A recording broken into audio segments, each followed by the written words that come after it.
لیکن ناانصافی کا نظام نہیں چل سکتا۔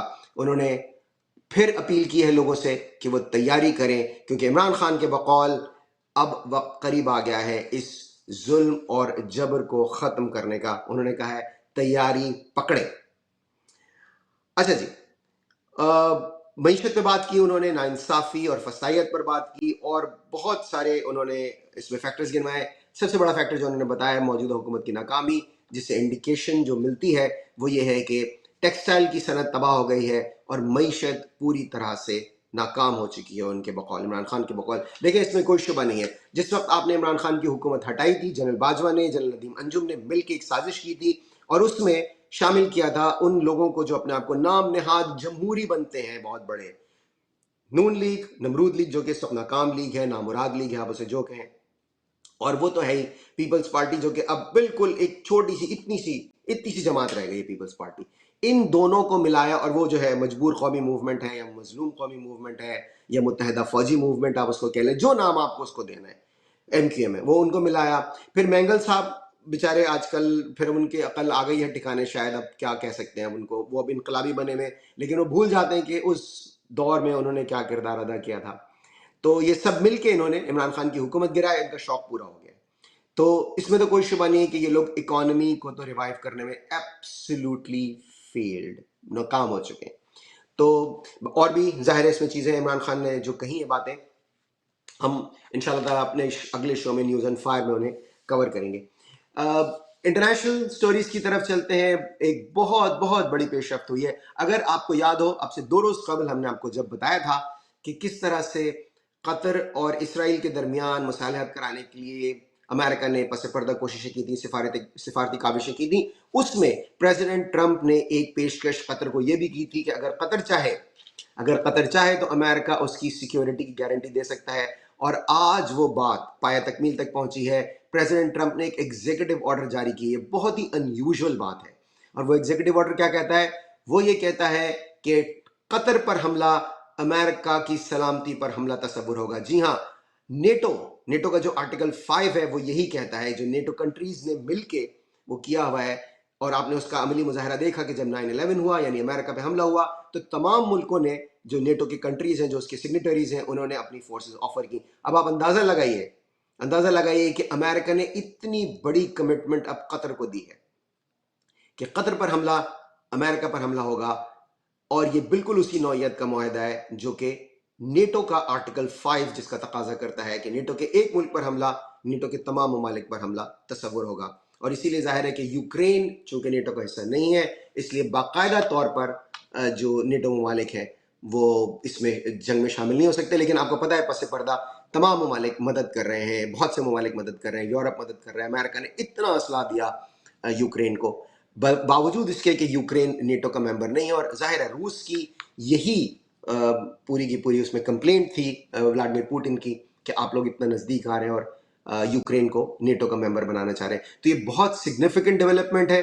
سعودی عرب کا پاکستان سے معاہدہ ہو چکا ہے، اب قطر کا امریکہ سے معاہدہ ہو گیا ہے۔ آپ اندازہ لگائیے کہ مڈل ایسٹ کتنی تیزی سے تبدیل ہو رہا ہے، اور پھر وہ پیس کیپنگ ٹروپس جنہیں کہ فلسطین بھیجنے کی بات ہو رہی ہے، اور آپ کے علم میں ہے کہ پاکستان بقول پریزیڈنٹ ٹرمپ کے، یہ بات ہم نہیں کہہ رہے، پریزیڈنٹ ٹرمپ نے اپنی سپیچ میں کہا کہ پاکستان نے 100% ان کی حمایت کی ہے، ان کے جو ان کا پلان ہے مڈل ایسٹ کے لیے، اس کی انہوں نے 100% حمایت کی ہے۔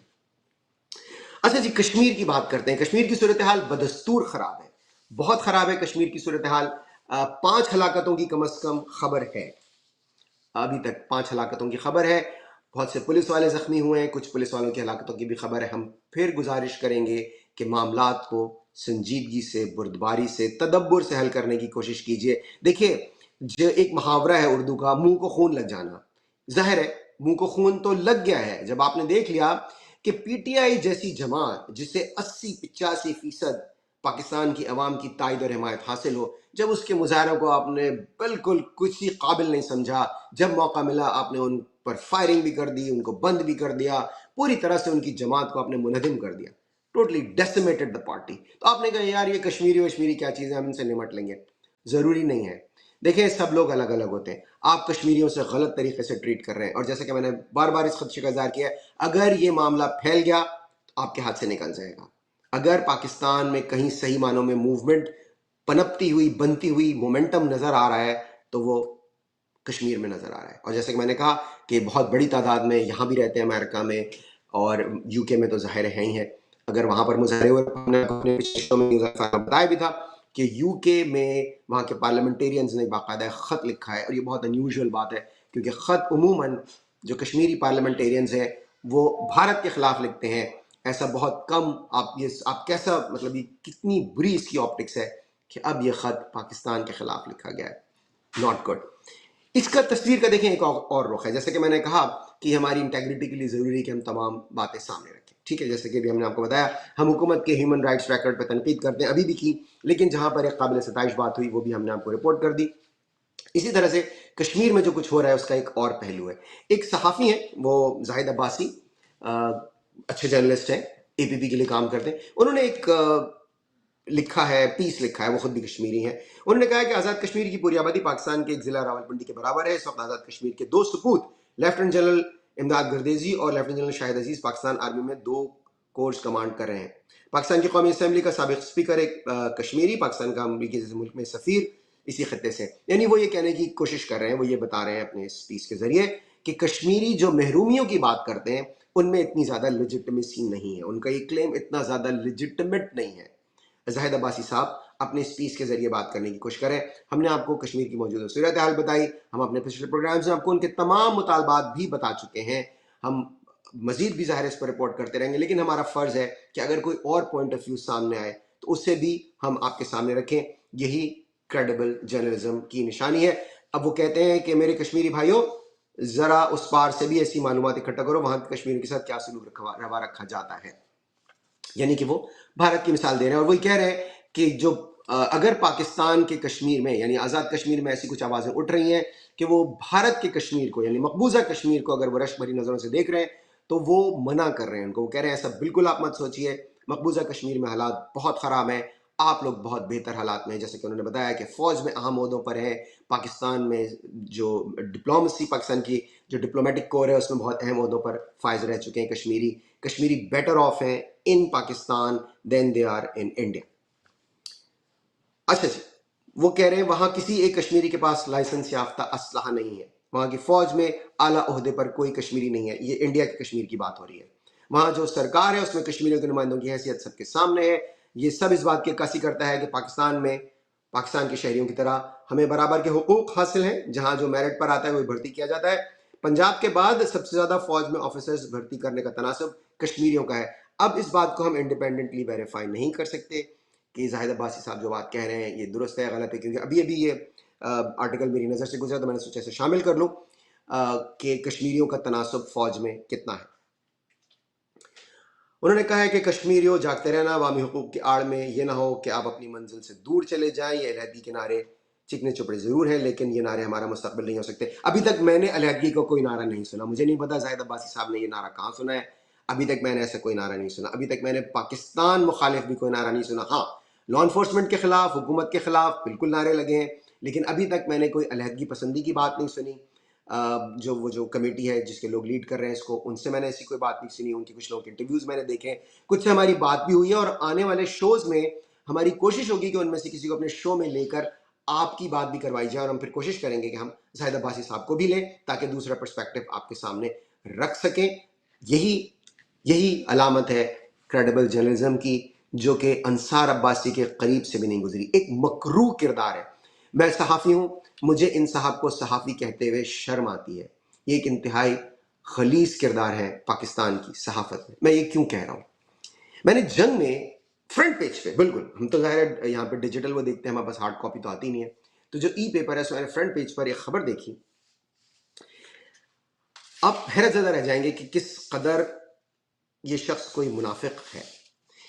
انہوں نے کہا کہ ذرائع نے دی نیوز کو بتایا کہ ہائی کورٹ کی کچھ جج صاحبان اپنے عہدے سے مستعفی ہونے پر غور کر رہے ہیں, لیکن یہ قدم اس وقت تک نہیں اٹھائیں گے جب تک ان کی مدت ملازمت اتنی نہ ہو جائے کہ وہ تاحیات پینشن اور ریٹائرمنٹ کے بعد اپنے خاندان کے لیے سہولتوں کے حقدار نہ بن جائیں.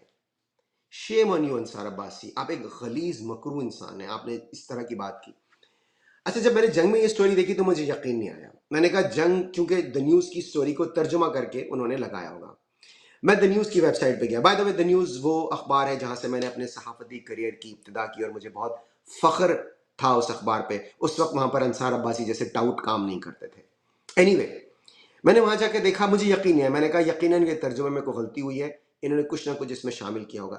اس شخص نے ایک فقرہ چھوڑیے، ایک لفظ نہیں بتایا ان ججز کی حالت زار کے بارے میں کہ یہ کس کرب سے گزرے ہیں. انہوں نے اس مکرو قاضی فائز عیسیٰ کے دور میں لکھا تھا، خط لکھا تھا کہ کس طرح سے انہیں تنگ کیا جا رہا ہے، ان کے گھروں میں کیمرے لگائے جا رہے ہیں، ان کے رشتہ داروں کو تنگ کیا جا رہا ہے. ابھی پچھلے ہفتے کی بات ہے، یہ سپریم کورٹ میں گئے، یہ استدعا لے کے، یہ پٹیشن لے کے، یہ درخواست لے کے کہ انہیں کام کرنے سے روکا جا رہا ہے. اس شخص نے، اس مکروہ کردار نے، انصار عباسی نے ایک لفظ نہیں لکھا کہ وہ لوگ کس کرب سے گزر رہے ہیں، اور خود ہی اس کی سٹوری میں اس کی تردید ہے.